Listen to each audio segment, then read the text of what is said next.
Good morning, children, students of class 9. Let us continue into the next physical division of India.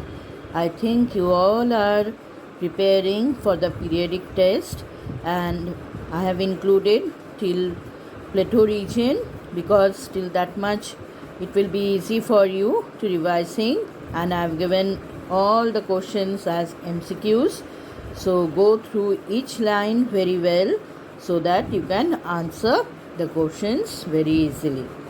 Now the next division of our country is the Thar Desert or the Great Indian Desert.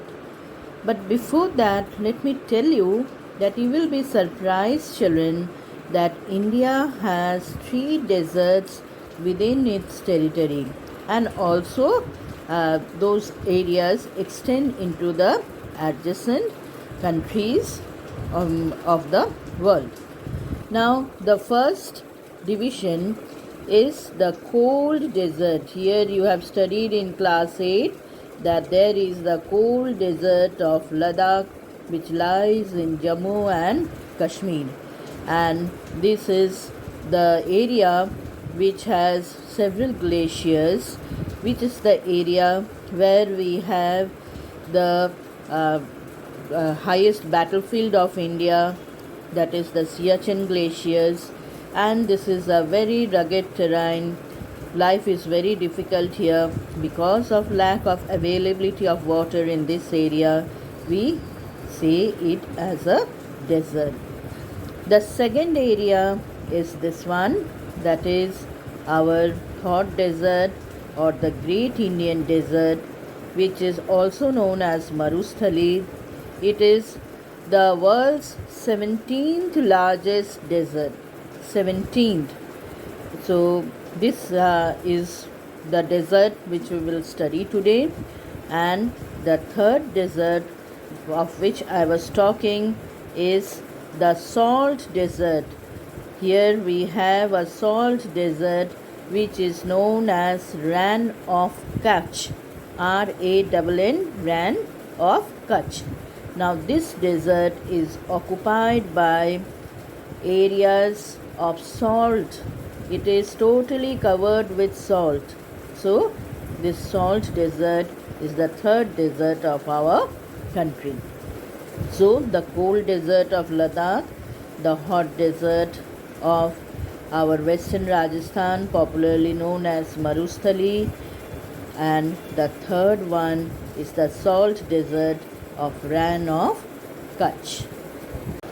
Now this desert, that is the Thar Desert or the Great Indian Desert or the Marusthali, is covering a large area. Now of the desert portion, 85% of the desert lies in India, and the remaining 15% extends into Pakistan.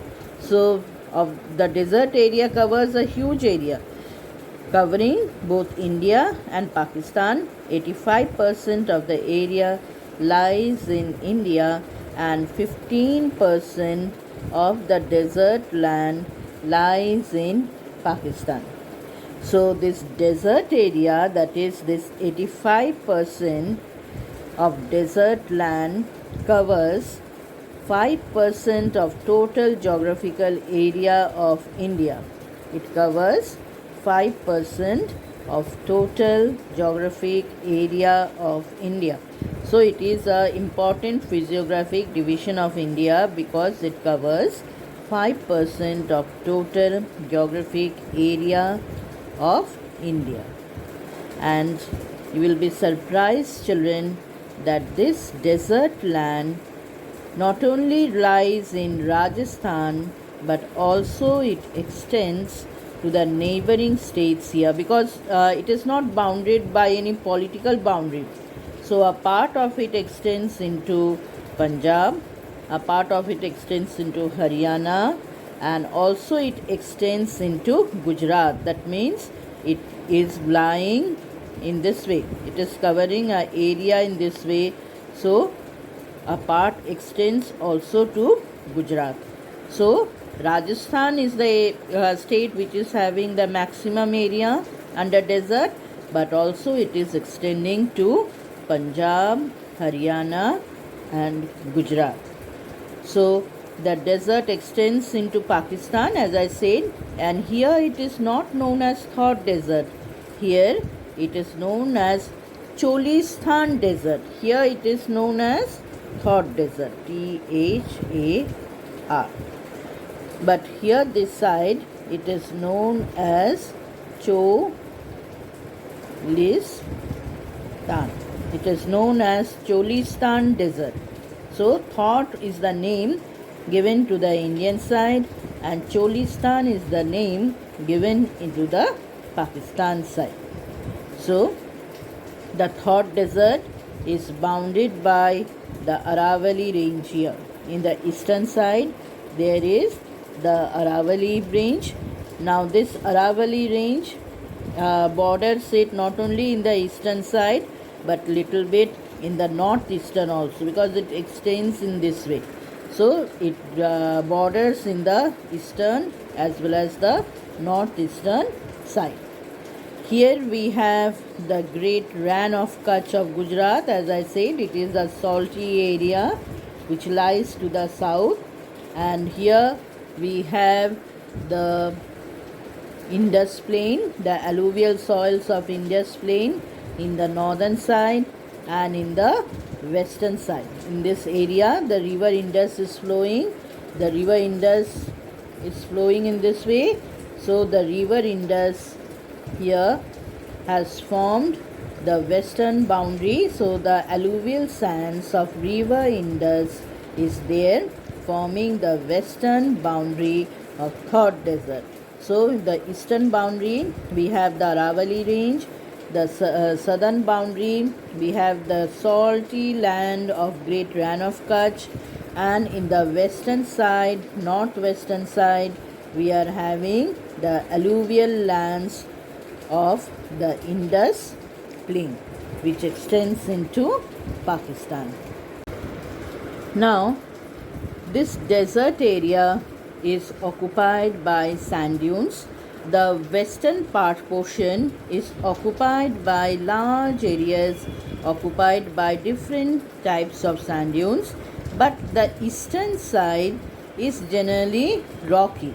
The eastern side here, immediately just to the foothills of Aravalli range, we do not find sand covered areas. It is generally rocky.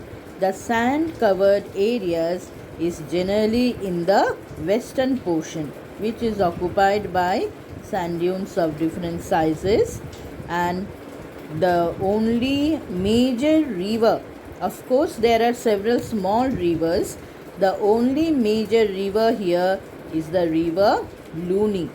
So that is the only major river in this part, but that river is not a perennial river. Perennial, you understand children, that is the river which is having water throughout the year. But Luni, though it's a major river, it is not a river that contains water throughout the year. A major part of this river moves over the sands and it disappears itself when it is dry. Like our winter months are dry, our summer months are dry. When there is no rainfall, the river disappears into the sand. The water disappears into the sands, and in fact it disappears. It almost reaches the Ran of Kutch, the great Ran of Kutch. It almost reaches this portion, and then it loses its track in the desert sand. Of course, there are many minor rivers, but they generally flow during the rainy season. The rainwater fills their bed with water, and as soon as the rain ends, there is dry season, and during the dry season, the river bed dries up. So, the Luni is the major river which flows for the major part of the year. There are many minor rivers which dries up after flowing during the rainy season.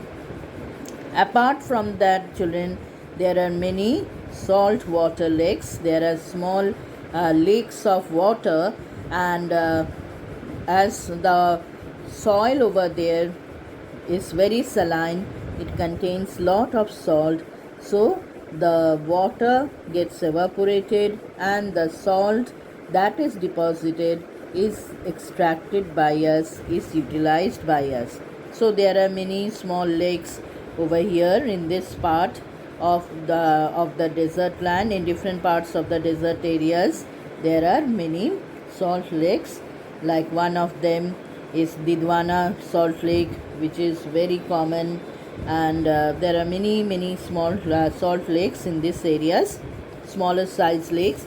If you go to Udaipur, children, you will find the lake is dotted with the city is dotted with several lakes, and it is known as City of Lakes, Udaipur. It's a very famous city of this desert area. Now, in this portion, as I said, water resources are scarce. That's why it has developed into a desert area. So the rainfall is very much limited. It is just 10 centimeter to 50 centimeter per year. As we move westward, the more we go towards the west, the amount of rainfall continue to decrease, and Halodi is a town here which experiences the highest temperature in our country. Here this year also it has reached nearly 50 degrees centigrade. So Halodi is the town which experiences the maximum temperature in our country. This entire desert area is occupied by sand dunes. This you all know very well, children, that sand dunes are the hills or mounds of sand. Now, where from this sand is coming? Now, here, as I said, that the river Indus is flowing here. The river Indus deposits sands on its banks. Now, these sands are blown by strong winds to great distances, and that sand also is deposited in the western part of the Indian desert. Now, these sands shift whenever there is some strong winds blowing in the desert area. The sand shifts from one place to another. You will be surprised, children, that the sands from this area in our country gets deposited as far as Uttarakhand. This sand from here is blown to these areas in our country when there is strong winds, very strong winds. So our government has undertaken plantation work here. They have planted with thorny bushes so that the roots of the trees hold the soil firmly and the sand is stopped from blowing to other areas. Or else what will happen? If the sand gets deposited in Uttarakhand, the ecology of this area will also be affected. So the sand dunes are of shifting nature because of the strong winds that blow during the dry summer season. During the dry season, in fact, not only summer season, during the dry season, whenever there is strong winds, the sand will be blown far away. So the sand dunes are known as shifting dunes. They are known as shifting dunes. That is the nature, because they shift from one place to another. Now, there are different varieties of sand dunes in the country. There are sand dunes which are known as barkhans. There are sand dunes which are known as safe or longitudinal dunes. So in our country, barkhans are common. So the other name for barkhans is crescentic dunes. As I said, the barkhans are known as crescentic dunes. The other name for barkhans is very common, and the other name for barkhans is crescentic dunes. Why it is known as crescentic? Because they have two horns in this way. Crescent, crescent is the shape of a moon. When the moon is in this shape, it is known as crescent. So the barkhan is in this way. This portion is in this way, concave shape, and the sand extends in this way. So the barkhans are the commonest one, which is mainly found in our country. I have drawn the barkhans here. So such hills of sands are known as barkhans. They are crescentic shaped dunes. And the other type of dune that is found in our country is the longitudinal dunes, which are simply the hills of sand. The wind blows in this direction, and these are simple hills of sands. But barkhans are unique because they are crescentic shape, and it is in this way, and they are concave hills of sand. So here the vegetation cover in the desert is very less. That is all known to you all. Mostly some thorny bushes like cactus prevail here, but our government has done some plantation work, and the desert area is having now the supply of water from the Indira Gandhi Nahar project. This is the longest canal of our country, and this longest canal has been drawn from river Satluj, which is supplying water to Rajasthan. And you will be surprised, children, that many nomads, many gypsies who were simply wandering in the desert area, nothing to do with their herds of camel, has now settled down and is cultivating, and now this Rajasthan has become agriculturally productive tract of our country. This desert area, a part of the desert area, has become agricultural productive, and different kinds of vegetables or crops are grown in this desert area, Thar desert area. Now children, as you are having test coming week, so I am not giving you any homework, but you all take down the notes which I have prepared for you all. So let us move to the notes. So you will write the Thar desert or the Great Indian Desert. So it is the world's 17th largest desert. Point number 1, 85% of the desert is located in India and 15% in Pakistan. Second point, covers 5% of the total geographic area of India. Third point, nearly 60% of the desert lies in Rajasthan, and it extends to the neighboring states of Gujarat, Punjab and Haryana. Fourth point, it also extends to the neighboring Sindh province of Pakistan, where it is known as the Cholistan Desert. Fifth point, the Thar desert is bordered by the Aravalli Hills in the east and the northeast, the Great Rann of Kutch in the south, and the alluvial plains of Indus River in the west and northwest. Next point, rainfall is limited to 10 to 50 centimeter, 10 centimeter to 50 centimeter per year, mostly falling between July to September. Khalodi in Jodhpur district records the highest temperature in the country. Luni is the only river that rises near Pushkar Valley and disappears near Rann of Kutch. Several saltwater lakes are present within Thar desert like Sambar, Didwana, which receive and collect water during monsoon and evaporate during the dry season. The salt is derived by the weathering of rocks in the region.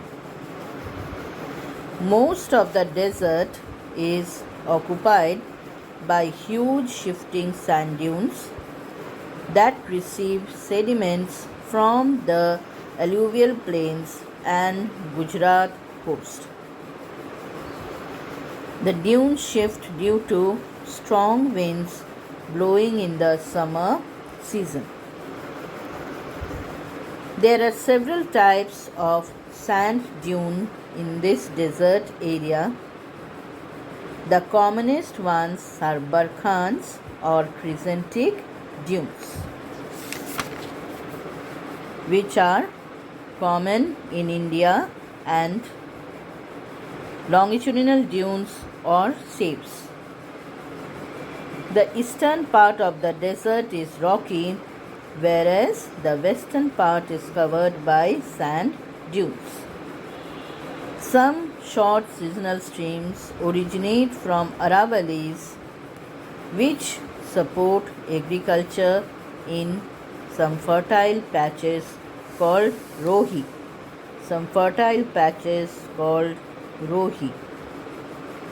Vegetation cover is very poor, mostly thorny bushes and scrubs cover the area.